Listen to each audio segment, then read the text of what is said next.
Welcome back, everyone, to Vox Markets. My name is Paul Hill, and by popular demand, I am delighted again to host the second Capital Markets Summit with four super smart city experts, namely Justin Urquhart Stewart, founder of Seven Investment Management and regionally, Martin Gilbert, ex-CEO of Aberdeen Asset Management, David Buik, consultant at Aquis Exchange, and Chris Watling, CEO of Longview Economics. So big welcome, gents.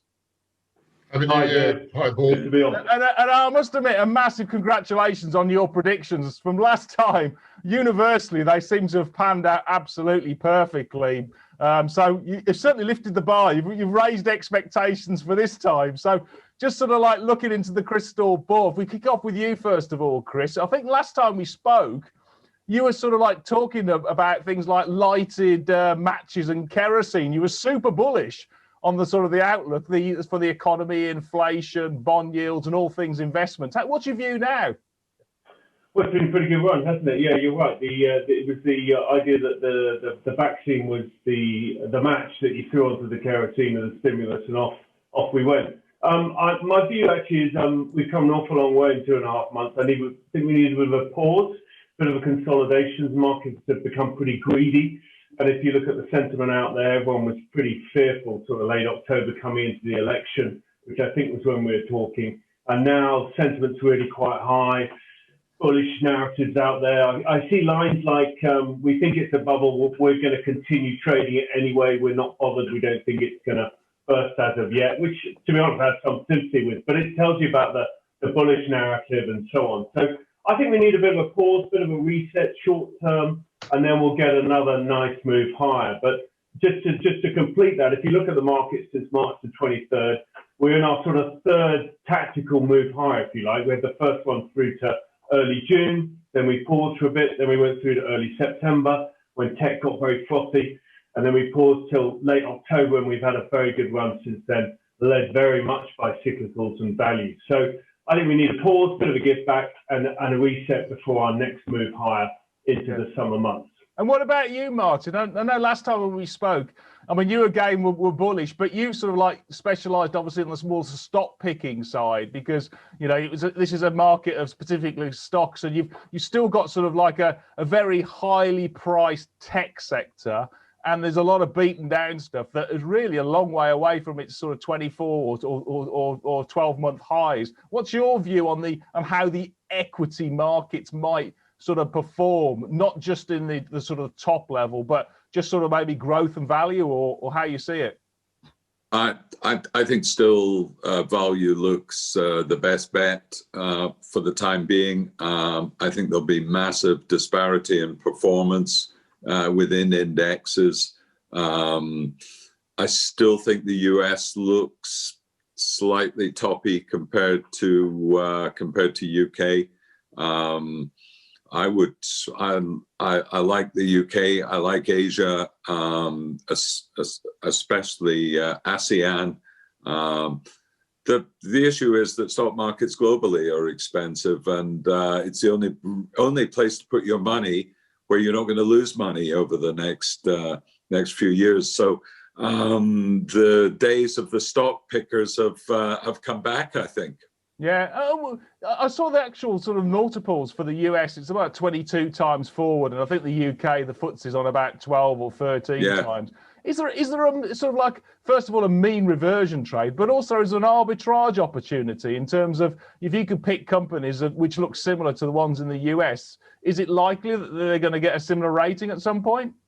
They should theoretically, but I do think there's a mean reversion trade going to occur. It may be just that we're heavier in commodities and oils in the UK index, and the US index is heavier in technology, obviously. Yeah. And those big five have continued to power ahead enormously, even this year. Yeah, and I would say, Paul, actually, just to reinforce Martin's point now, I was looking at the sector weightings just a couple of days ago. If you take all the tech and growth in the US and add the Amazons and you add the sort of Twitters and Facebooks, which aren't in the explicit IT sector, you can get to 50% of the US market cap. versus in the UK it's 1.3% in IT. Yeah. So it's quite a difference. Yeah.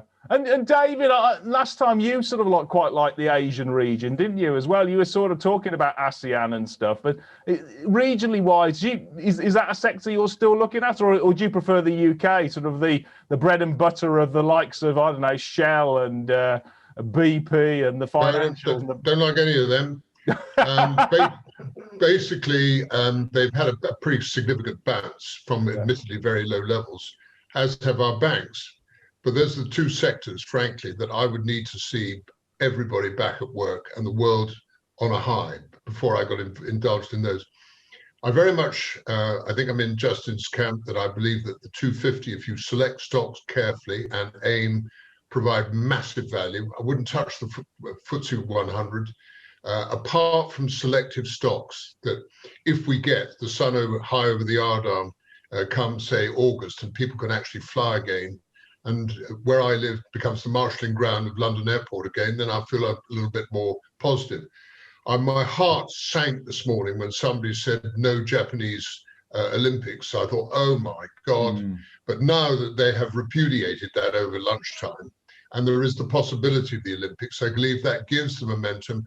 And even though the Nikkei 225 added 18% in 2020, I'm still up for it. I think there's still some more to go there, and it's an area that I like. Yeah. So effectively, are we sort of universally saying that we're going to have, this year it needs a pause, but there's probably a better value at sort of like in the effectively the sectors that have been less, less high octane, so more in the value trade. Is that, and if that's the case, then we just sort of then run through some sort of sectors in terms of which ones are going to play the reopening trade. And Justin, you are the expert in the reopening trade. In terms of what you've been writing with the Daily Mail. So if you want to sort of the airlines and the retailers you were sort of like having a look at.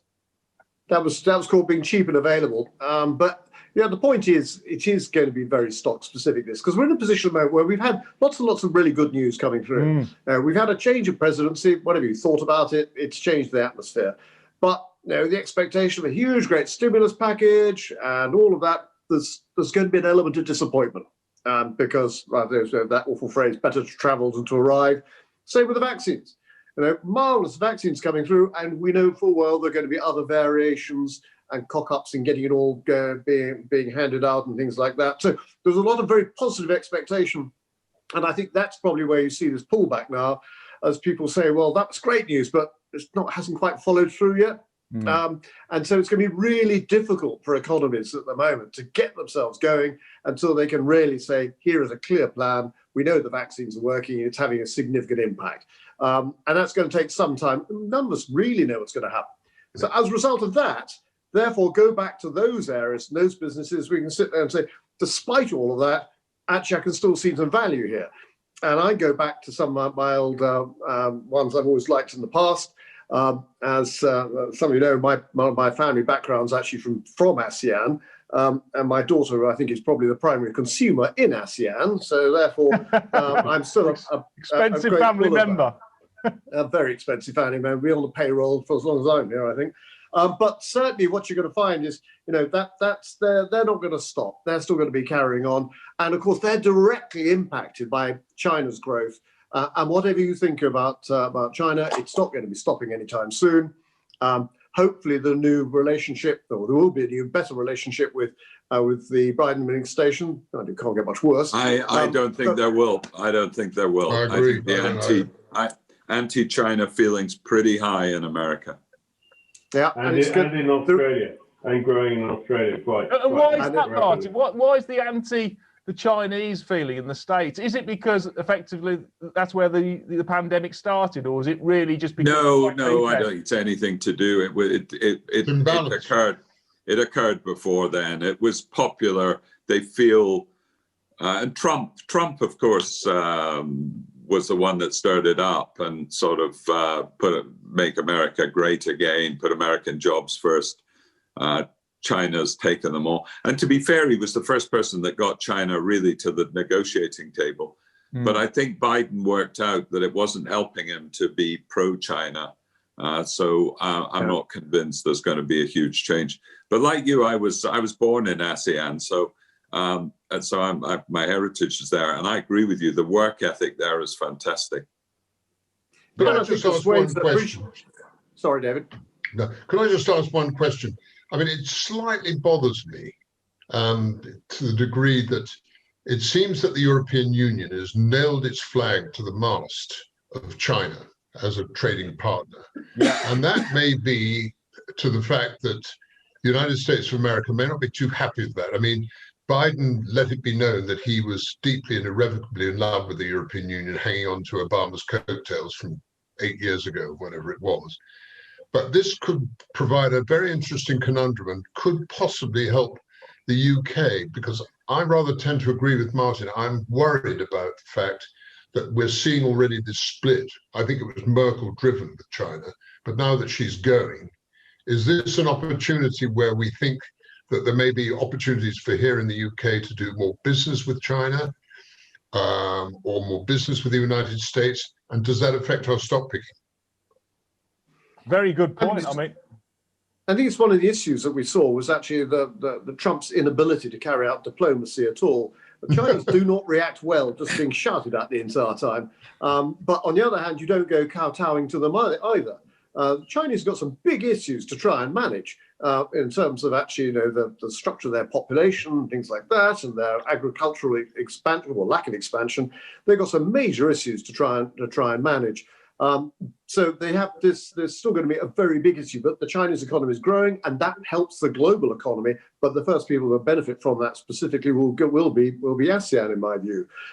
But the ones that I've been looking elsewhere around the world, and again from my work experience back in the jolly days of Uganda, one of the great areas where you could have a British company which is quoted in Britain, where you can see it's really benefiting from, and is going to continue to benefit from, the development in Africa, no matter all the other issues people have over African investment across the continent. And bear in mind, the free trade agreement across most of the nations there has now come into action. That doesn't have an immediate effect, but it changes a certain amount. But some of the telecommunications companies across Africa are actually wonderful for long-term value businesses. The way that those economies run have bypassed our history of telecoms, gone straight through to the mobile operations. And you see in places like Uganda how they have radically changed so the way the domestic economy is operating. And who's the benefit for that? Well, actually, those people putting in that infrastructure, that gives us some various alternatives there. These can be quite stock specific. So whilst we can worry about the bigger picture, which I quite understand, I'm just finding some smaller stories where I think we can still find value and follow those through, and that's one. I think that Africa, though, as a continent, is a long way behind in terms of actually controlling the pandemic, though, isn't it? And that's the biggest issue they've got there. They're probably 6 to 12 months behind everybody else. I mean, that's one thing about the UK. Because it's got the AstraZeneca vaccine, then actually it's probably in the box seat in terms of reopening, other than obviously China. But it'll probably hit herd immunity before most others. Go on. I was just going to say, I think it's worth saying, I think this switch into value and cyclicals, which actually is the same thing as saying switching into Southeast Asian markets or quite a lot of the UK market. I think this is the dominant theme of this bull market. So we're in a new bull market. The leadership is shifting, and as everyone knows, the leadership changes in every bull market. And I think this one will endure for quite a while. And if you think about it, there's so much government policy support, left, right, and centre. I suspect we'll find housing's pretty strong for quite a few years, not just a flash in the pan. Consumption will be strong. We'll get back to that sort of strong consumer housing equity withdrawal. You remember that old one, stick your credit card in and whip out some of your housing equity and spend it on a new kitchen. So I actually think we're going back to that, and that's a strong Western consumer, which supports all the global exporters, which is the value and cyclicals trade, which is maybe bits of Africa, I don't know, but certainly a large part of Asia and China and so on, and emerging markets in general. So, emerging markets have had a tough 10 years. I think they're going to have a good, I don't know if it'll be 10 years, but certainly a good number of years, along with the UK. So it's a bit like the noughties in terms of the flavour. So I think that's worth bearing in mind. It's big structural shifts, and we've just got a taste of it in the last few months. Yeah. I think it's nothing more than the initial morsel on the plate, and there's plenty more to come. What about you, Martin, just in your expertise on the mining sector and all things commodities, would you continue? I mean, they've obviously had quite a big run because iron ore prices have gone through to the moon. Precious metals has gone through it, done really well. What's your view on the sort of the basic resources stocks? Is it sort of like they need a breath? It's sort of like a pause to consolidate a bit? They sort of lagged the market quite a bit, so it's a very welcome recovery. You're quite right. It's the iron ore guys are doing really, really well at the moment because of the Chinese boom in obviously in construction. So they're just important. So price has gone crazy. The other side of that is the coal price has gone down because of this fight with Australia. Over the blame of the virus, but certainly on the board of Glencore, I mean, we've ended up as the largest copper producer, which is of course copper and cobalt are going to be big metals in the electrification of cars. So I think the miners are going to do well, because they're showing no signs of making the mistakes of the past sort of bull markets of going into massive building projects. Yeah. What about David? What about you on the sort of the oil side? Because that's a big commodity which is frankly not done very well. I mean, it's improved a bit, but it's still sort of on its knees. Well, if you're looking particularly at BP and Shell, my big problem is that Bernard Looney and Van Buren seem to think oil is going to disappear over the sunset in the next week. It's not. And they've nailed their flag to the mast that it's all renewable energy. Good luck to them, and I think as a long-term plan, that's right. But as a stock picker, why would you buy BP and Shell when we're in this what I call vacuum period, where we don't really know quite what their plans are, their immediate plans, and by that I mean in the next 2 years.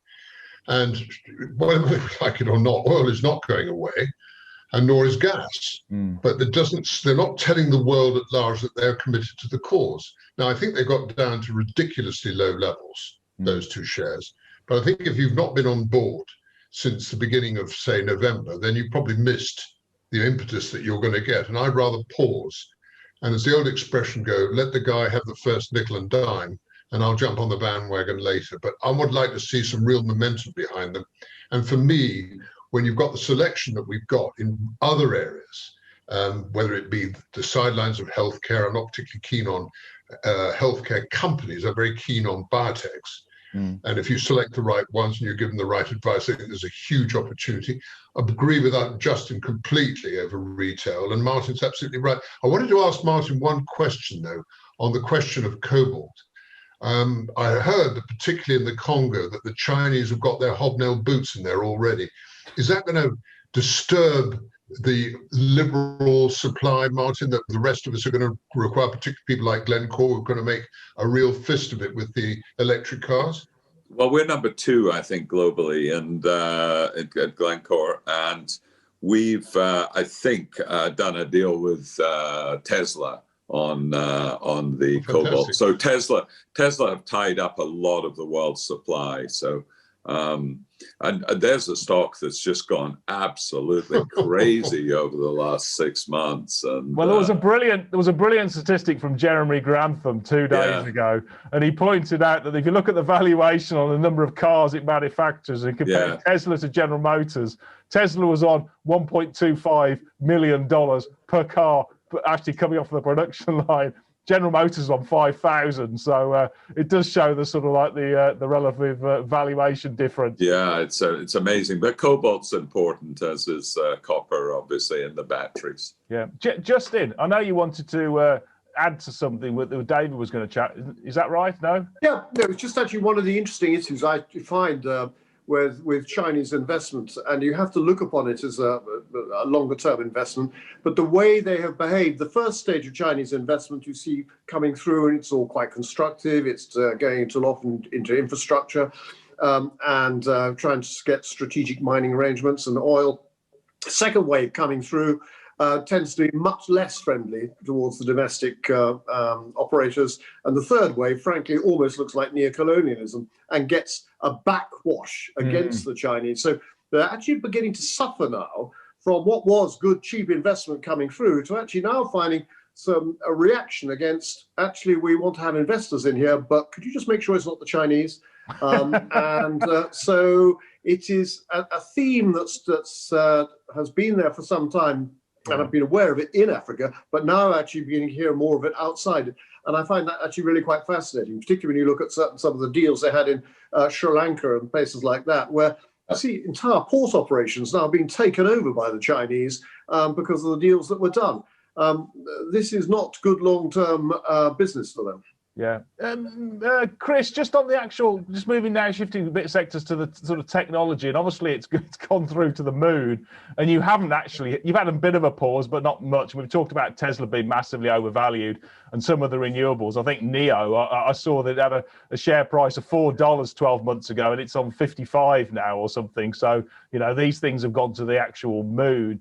Is the two things happening in sort of like, there's a halo effect on all things technology, but equally, is ESG driving so much money into technology, it's just becoming an inflated bubble?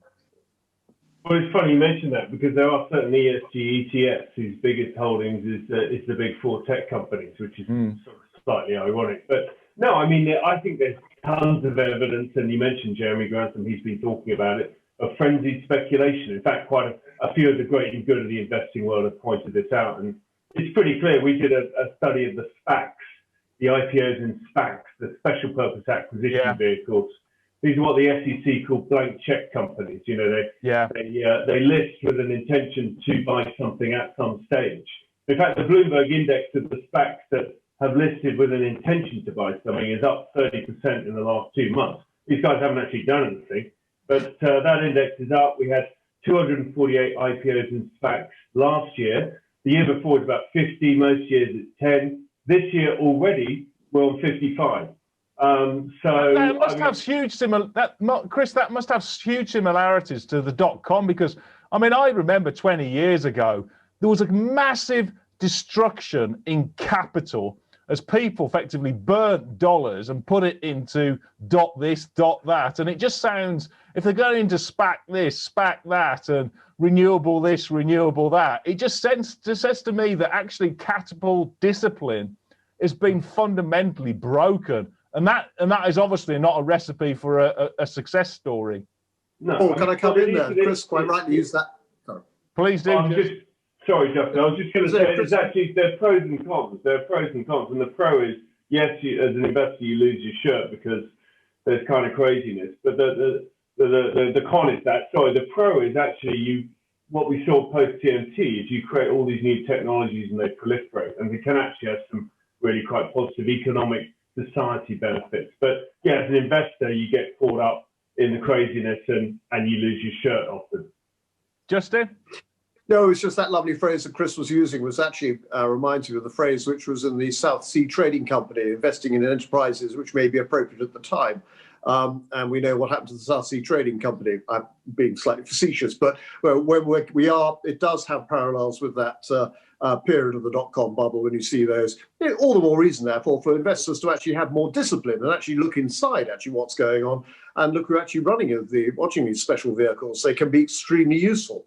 Yeah. What I actually like is actually looking, and again, this is riskier stuff, looking at some of the individual ones which might be of benefit there, and ones which have already started establishing a track record in some of the renewable areas. We've got to be careful with ESG.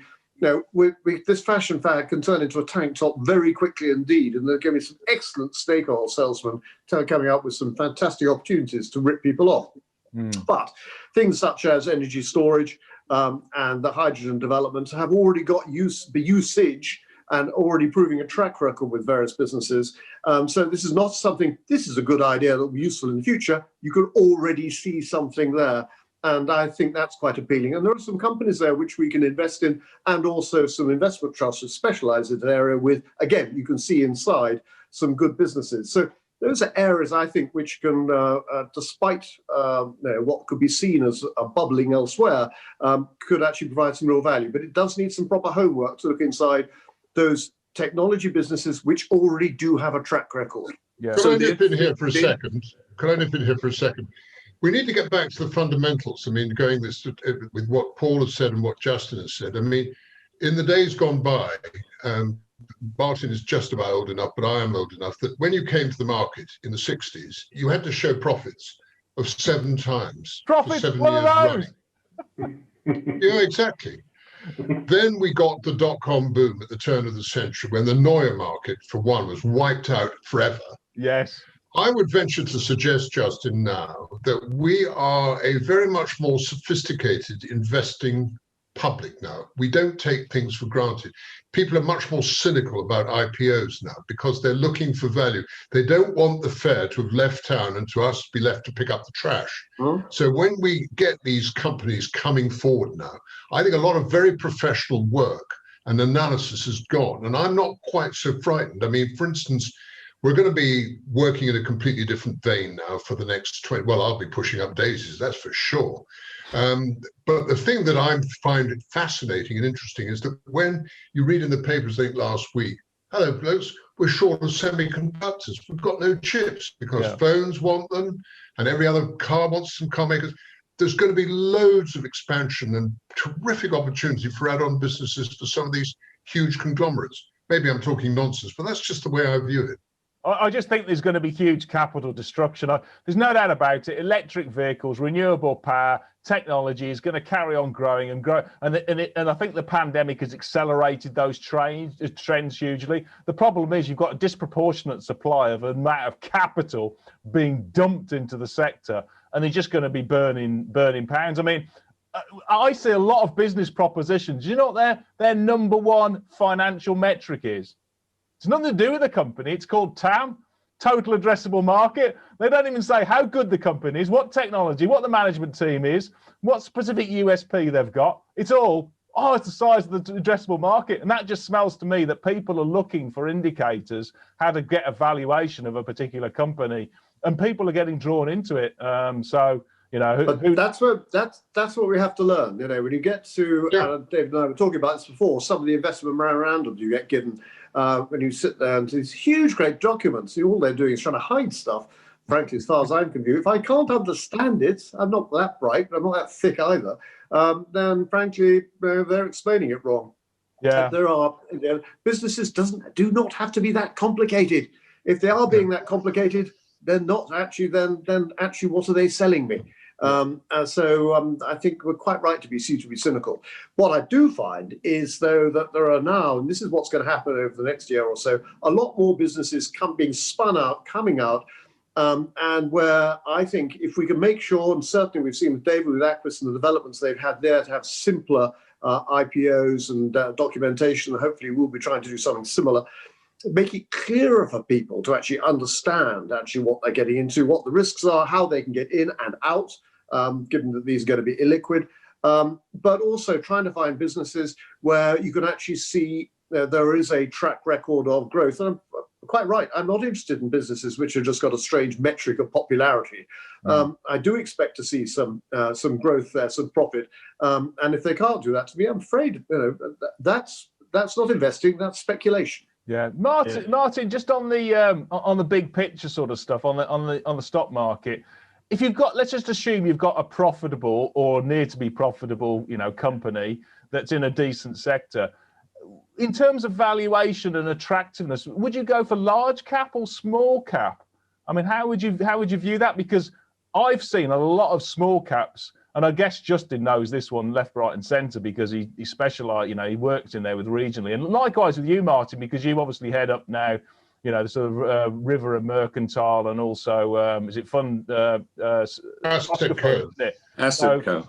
Yeah, exactly. Well, you sit there anyway. So, what's your view on the small cap against the big cap side, and where to put your money? Because there's still a long way in the small cap. I mean, there's. Oh yeah. No, I mean, I agree with all the others that you've got to be highly selective in the FTSE 100, and what you're really looking for I always think the term value is not a great term. I prefer growth at a reasonable price. We're all trying to buy growth stocks at a cheap price, actually. There are recovery stocks, obviously, but the real value is definitely small cap and AIM.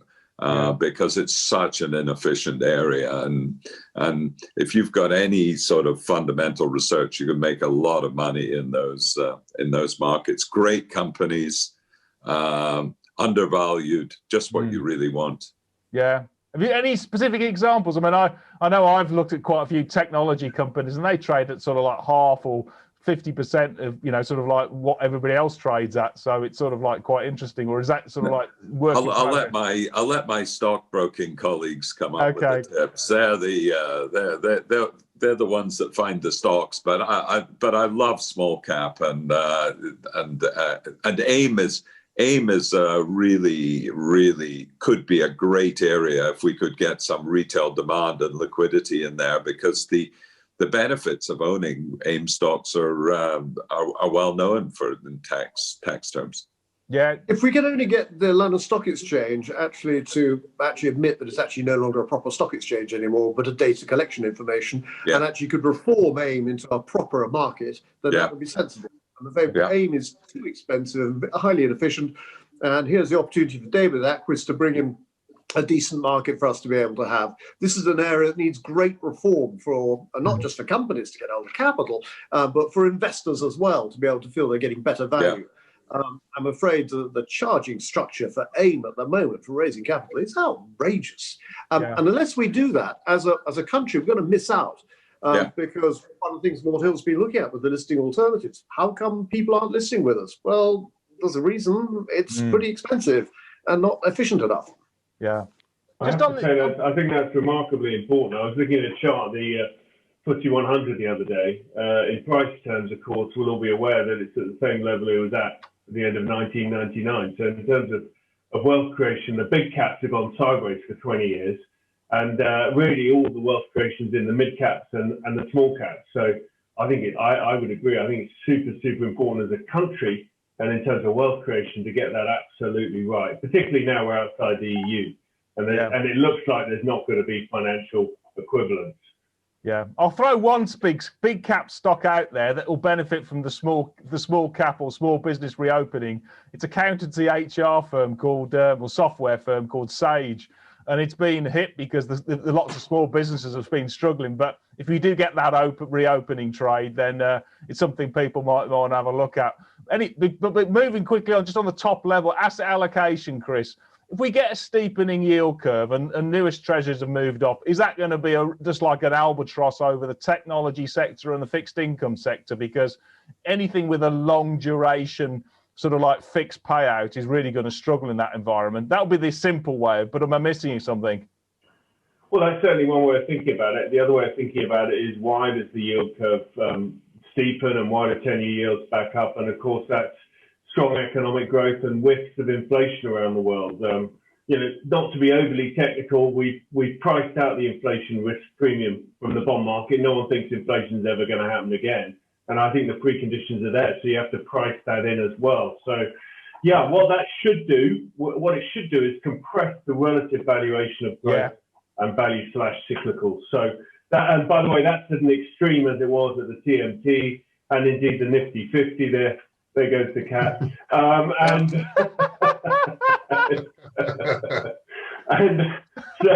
Burmese. I don't know whether that's a Dr. No moment or something else like that, Justin. I don't know. But that should compress that extreme valuation. So, I think the flavour of this bull market, as I said, is changing, and the bond yield underpins that. It's very interesting. You can see long secular cycles in markets that last 10 or so years, and there's a real rhythm to it, and the rhythm is changing. Yeah. One technology area that we haven't really discussed, but other than you, David, just sort of briefly mentioned it, was obviously healthcare and biotech. And it's given we've pumped so much money into this, and the world, I mean, it's been one of the actual silver linings, the amount of development we've done in medicine, just full stop, over the last 18 months has been phenomenal. 12 months. What's your view on the sort of just the top level area sort of healthcare for investing or medicine for investing?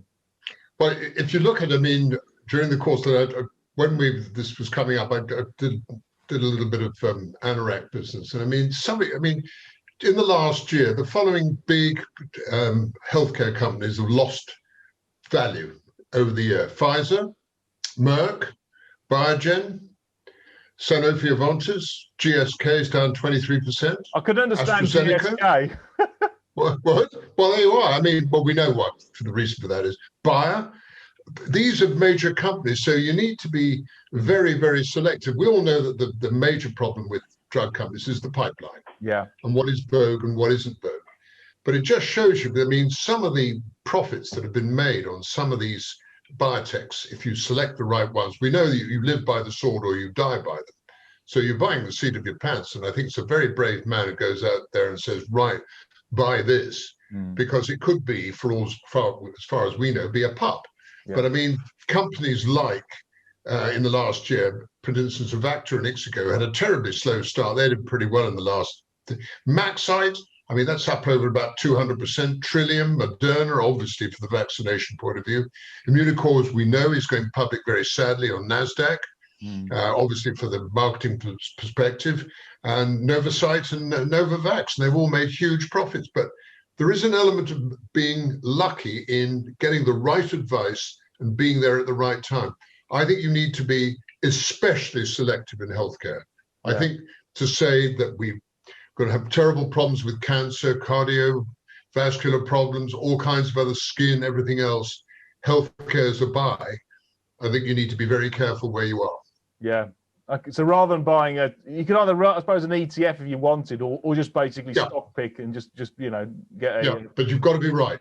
Yeah, Martin, on the all things financial, I don't know, banking and asset management. What's your view on sort of the financials at the moment? Again, it's about stock picking, isn't it? I mean, I agree. You don't want to be in the banks at the moment. They seem they're going to be under pressure for a while. The good asset managers, if you can invest in them, they'll do well.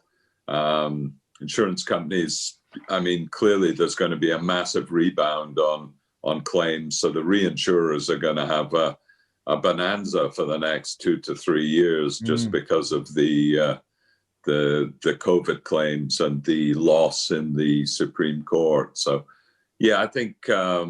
I think it's like everywhere. There's money to be made, but the banks are being disrupted. I'm chairman of Revolut, and I see that. I see that very clearly. And some of the banks don't think that Revolut is anything to worry about as well. So there's some complacency there as well, I think, in some of the big banks. Yeah, what just on the on sort of like disruptive technology or tulip, I'm not sure, but it'd be remiss of not to talk about Bitcoin, Chris. And I understand you're sort of like an expert in all things crypto. Right. Did I say that? Is Bitcoin worth anything at all, or is it actually worth? I think it's about $700 billion if you add all of them together. Well, I think you're a bit behind because it was down about 7% overnight. So okay, I am. You've got to keep up. It moves pretty fast, this thing. I love the sort of the intellectual concept of Bitcoin, but I really don't see how it gets a future unless it's regulated and embraced by governments and therefore changed completely in its dynamic. No, I think Bitcoin, I mean, I'm always loath to say it because it's so controversial to so many, but I think it's probably the tulip bulb of our day. I can't see what purpose it serves unless we're going to have multiple currencies across the globe and private currencies, which, as I said, I don't think governments will allow. So it's effectively just a punt on an unlimited supply. And that's always the argument. It always makes me laugh as well, because there may be a limited supply of Bitcoins, but there doesn't seem to be a limited supply of cryptocurrencies. Yeah. So, they call it today's gold, and maybe that's its best function. As soon as rates start going up, I just don't see there's a future for it. Yeah. And what about just top level, guys? Any sort of risks that investors should think about going forward? If we get this reopening trade, there's a rotation more towards value and to sort of ASEAN and to the UK out of big tech, and all that'll pause. What are the sort of the risks to the thesis of the reopening trade? The big disappointment that's liable to come through, which is going to be inevitable, that COVID is going to have another variation and another variation. The vaccines won't be perfect. And so what you're going to see is waves of, yes, we can open up. Oh, no, we can't. And we'll manage it. We'll work our way through it. But you can see the waves of disappointment coming through as we get too excited about these things. Now, we can use that for our advantage. Because if you still think that despite this, we're actually going to live through it and we come out the other end learning to live with COVID, then that volatility can provide us some great opportunities. And we saw on 2 occasions last year where investors could get into simple products at a discount, even just buying a FTSE index when it got down to 5,500. We're going to see some more volatility for that. So have some money on one side to take advantage of those sort of things. And you don't need to be a great investment specialist to actually then sort of say, actually, I can buy something at a discount. So long as you think, actually, the 4 horsemen aren't going to turn up again. If they do, then go buy some scotch. Could I raise one point, Paul, which I think is going to be very important in 2021, is IPOs and M&A. And also the fact is that the brokers that I'm speaking to, and mainly the smaller ones, say they have never, ever been so busy. And there are a lot of things on the stocks. And there's going to be a lot of opportunities for, I hope, the medium-sized brokers in the country, and not leaving everything. We don't want only the scraps from Lazarus's table to come to them that Goldman and JP Morgan and Credit Suisse and Morgan Stanley clean up. We're big boys now. We've seen our economy completely trashed. We should be putting it together again. And I think the opportunities, and I'll be very interested in what Justin, Martin, and Chris have got to say with this, because I think there's going to be huge opportunities and takeover areas. And forget everybody says, oh, we've surrendered so much to the European Union. There hasn't been a takeover of a French or German company since the old king died. So they just are so breathtakingly what's the word I want? Protective of what they've got. I think the second half of 2021 is going to be monster, and I'm looking forward to it. Great. And then all the companies coming through. Some of these businesses we're seeing at the moment, business propositions coming through, which have been spun out of other ones. I'm seeing some really exciting ones. They're not ready for IPO yet. They're probably about 9 months away, something like that. But I think they're going to provide some very exciting opportunities in areas which we'll be able to understand, and businesses which have a track record and not going to be quite so speculative. And so I'm encouraged by that. I can't give names at the moment, but they are coming through.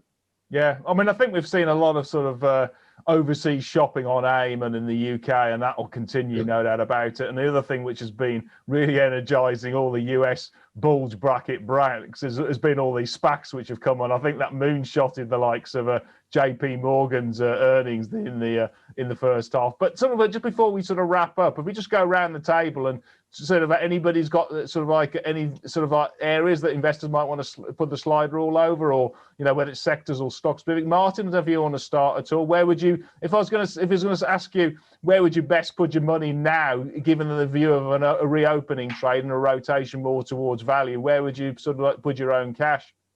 Yeah, I think definitely the FTSE 250, ASEAN, as we talked about, because that allows you to buy China at a discount, and it's safer to the companies have, I think, good governance.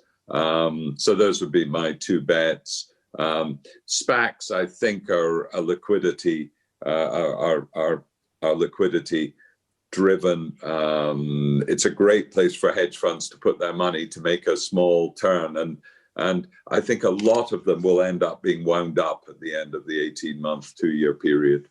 Yeah, I think you're probably right. What about you, Chris? Where are you sort of advising your investors to put some cash? Well, in the very short term, if you're sort of the next month or two, I'd actually buy defensive sectors. I'd buy staples and I'd buy healthcare, because I think market wobble, that's a great place to hide. And actually, both those sectors globally are about as cheap as they've ever been relative to the rest of the market. I mean, nothing's cheap, but on a relative basis. So I'd hide in there. I'd actually then, after that, I'd go into the banks. I know they haven't been so popular on this call, but I think banks are going to do really well for quite a few years. They're a very cheap sector across Europe. And I think we're going to get some lots of credit growth and lots of housing market strength once we get into 2022 and beyond. And that's the kind of thing they like. Yeah, I think you're right on I mean, I would agree with you on the banks. I mean, you made the right call 3 months ago because they've gone up by 50%. But I can easily see them doing another 50% just to get anywhere near net book, you know. But anyway, that's something, obviously, if the rotation works well. What about you, David? Where would you be putting it? Is it healthcare, or is it sort of other areas? No. I mean, just to say, I'd certainly give the United States of America, as a generalization, the elbow. I think we've had a fantastic run. I think Biden's got an awful lot on his plate. And I think we've seen the best for the next 3 months. I'm not saying that that's the end of the world. I think tidying up this COVID situation in the United States is going to prove an insurmountable problem. Yeah. And like Martin, I think the United Kingdom is cheap.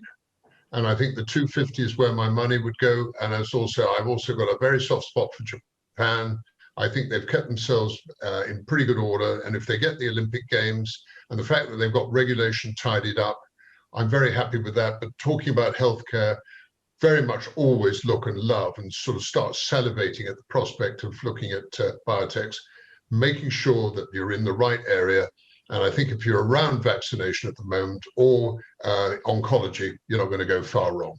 I look forward to hearing about that. I mean, certainly the net of elective procedures. I mean, there was a horrible stat, wasn't there, last week, which said that there was 4.5 million people on waiting lists who need to get through the screening and biopsies and stuff like that. And I would reiterate, the States does look a bit pricey on just about every single metric. If you look at the Buffett one, it's on 185% of GDP, which but they've defied gravity for years, though, haven't they?